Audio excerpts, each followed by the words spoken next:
This is Fox News Alert. Protesters take to the streets now for a third night in Charlotte. Earlier today, Donald Trump addressed the very tense situation in North Carolina. He also spoke with the governor. He tweeted moments ago, but watch this. Many Americans are watching the unrest in Charlotte unfolding right before their eyes. Our country looks bad to the world, especially when we are supposed to be the world's leader. How can we lead when we can't even control our own cities? We need a national anti-crime agenda to make our cities safe again. We have to make our cities safe again. Here now with us, former New York City Mayor Rudy Giuliani. Mr. Mayor, last night you were very clear. This wouldn't have happened in New York City, and you just said to me coming on the air, you wouldn't allow what's happening tonight to happen. No, you don't take the streets. So here was my rule. I enforced it with zero tolerance. You wanted to protest, you had every right to do that. You could call me all kinds of names, and as you know, they did. But you can do it on the side. They really did, by the way. Oh, That's not a joke, yeah. Because if you're going to change things, they're going to get angry at you. So you could have the sidewalks, but you couldn't have the streets unless you got a permit. And if you got a permit, there was a limit in terms of the amount of time. I'm going to tell you why you can't take the streets. Because in a place like Manhattan, for example, if you take the streets of Manhattan, people are going to die. I have ambulances going through the streets of Manhattan, and if they don't get to the hospital in 4 minutes, the man is dead of a heart attack, or the woman is dead of a heart attack. And yes, you have your right to make your First Amendment point, but you do not have a right to take away the rights of other people. With the National Guard, if you put them on the sidewalks, you exercise control over them as opposed to their exercising control over you. The police should be demonstrating that they are exercising control over the probably small percentage of people, as Newt pointed out, of Charlotte, including African Americans. I bet the vast majority of African Americans don't want to be involved in that nonsense that's going on. No, but there's enough there. Look, there's bottles being pelted, rocks being thrown at officers. Should be arrested immediately. Immediately. Right. Now, maybe you could say before tonight they didn't have the manpower. They got the manpower tonight. Right to Rikers Island. The first bottle you throw, I go find you in the crowd, and we go right to Rikers Island. Or my police commissioner comes to Gracie Mansion, we look at the videotape, and we go find the guy in his house. You know, one of the put him in things, jail. That's why I had no riots in 8 years, and I took over a city that had had 2 major riots. Huge. In 2 years. Yeah. 4-day riots that the mayor didn't control, including one that was a pogrom against Jewish people. That was a horrible time.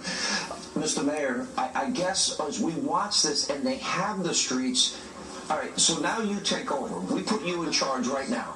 How do you get them off the streets as you look at that? Well, they should never have gotten there. The first one that got on the street should have been arrested. And then the second one should have been arrested, and the third one, and the fourth one, and the fifth one, and the sixth one, and the seventh one. You just do it. And after all, you wear them down. I used to say, come on, test me.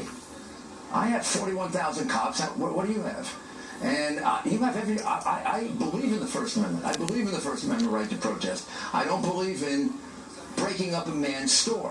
Why should some African-American man who has a candy store have his candy store broken into because a police officer did what he did? And in this case, it sounds like the police officer was justified. And also, if Black Lives Matter, why doesn't the black life of the black police officer matter? It should, and he's fighting for the presumption of innocence for everybody else. Well, if the facts are, as the African-American police commissioner stated, and the guy came out with a gun, why doesn't the life of that police officer mean something? What about releasing the tape as the crowd is asking for tonight? It's an investigation. I don't want to disagree with the judgment of the DA and the mayor and the governor, but I always release information. You would? Okay, let me play for you, and I think this goes to the heart of the question.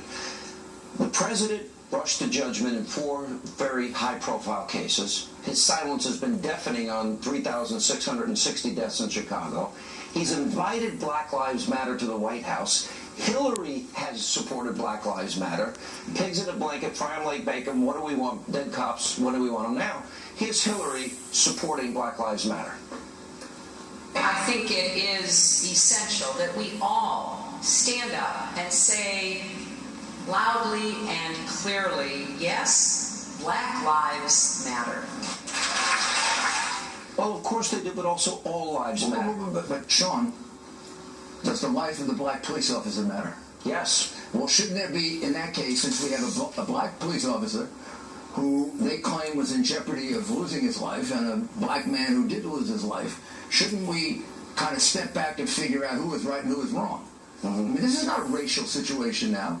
We're talking about a black police officer that shot a black man that says that he was pointing a gun or had a gun in his hand. So now we have two lives at stake, both of which were black. So if Black Lives Matter, both of those lives matter, as well as all the white people. And we can't wait for an investigation. We can't wait for due process. We can't wait for evidence to be presented. We can't wait for a presumption of innocence. Let me switch to a political question. Let me put up some poll numbers for you. We got Nevada, and Donald Trump is up by 3 points in a very important state.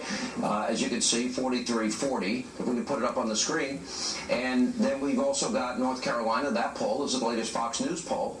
And Trump is up there, very important state of North Carolina, 45-40. Then we've got Ohio. We all know how important Ohio is. This is now the second poll that has Trump up by 5, 42-37. Here's my question. Donald Trump, on Monday, at Hofstra University in Long Island, New York, will debate Hillary Clinton. Hillary Clinton, as I said to Newt, can't run on foreign policy, can't run on honesty and integrity, can't run on the Obama economy. Her job's going to be to piss him off. Is he? Am I wrong? Tell me if I'm wrong. I'll say I'm wrong. Sean, you're right on target. Her whole strategy has been, so far, to try to demonize him. Yeah, I know. And I'll tell you what she's done is she's created a fairly low bar, I think, for him. I mean, if you listen to her, you expect Satan to come out. A madman to walk out on the stage who's going to knock over the podium and throw things at her and yell and scream. That's not going to happen. I believe that the Donald Trump that I know for 28 years is the Donald Trump you're going to see on Monday night. A sensible, reasonable, extraordinarily successful man. Do you agree she's going to try and get under his skin? He's running for this office only because he loves his country. That's why he's running for this office. I bet the opportunity cost and the money he spent probably is costing him $1 billion. Fortune. Here's my question. Do you agree with me that that's her strategy to get under his skin and show that he doesn't have the temperament? Well, it's been the strategy of her campaign up until now. And the fact is, he does have the temperament a lot better than her. You showed that tape. I also saw the rest of that tape, like Newt did. I think we got a longer version. If we're going to talk about temperament, read the book by the Secret Service agent about Gary Byrne. Yeah. Yeah, it's a great book. And you and I both know Secret Service agents. Oh, I've heard stories. Yeah. I've heard a lot of stories. I worked with Secret Service 28 years, so... Yeah. And when they like you, they keep their mouth shut. Yeah. When they don't like you, they hear a lot of stuff. I've heard a lot of stuff. I've heard a lot of stuff, too. I know you're security. They don't tell me anything about you, so that's a good sign. They're all my friends. All right, Mr. Mayor. Monday's going to be fun. Are you going to be at the debate? You're darn right. I can't wait. All right, I'll be there. We'll be there, too, and we'll be broadcasting. Hope you'll join us. And coming up next, we continue to follow the situation on the ground in Charlotte and also tonight. Now, having said all this, why aren't I 50 points ahead, you might ask? Well, the choice for working families has never been clearer. Whoa, we have the longer version. You don't want to miss it. Hillary doesn't seem to understand why she isn't 50 points up in the polls. Laura Ingram, Larry Elder, react. That's coming up later tonight as Hannity continues on this busy news night straight ahead.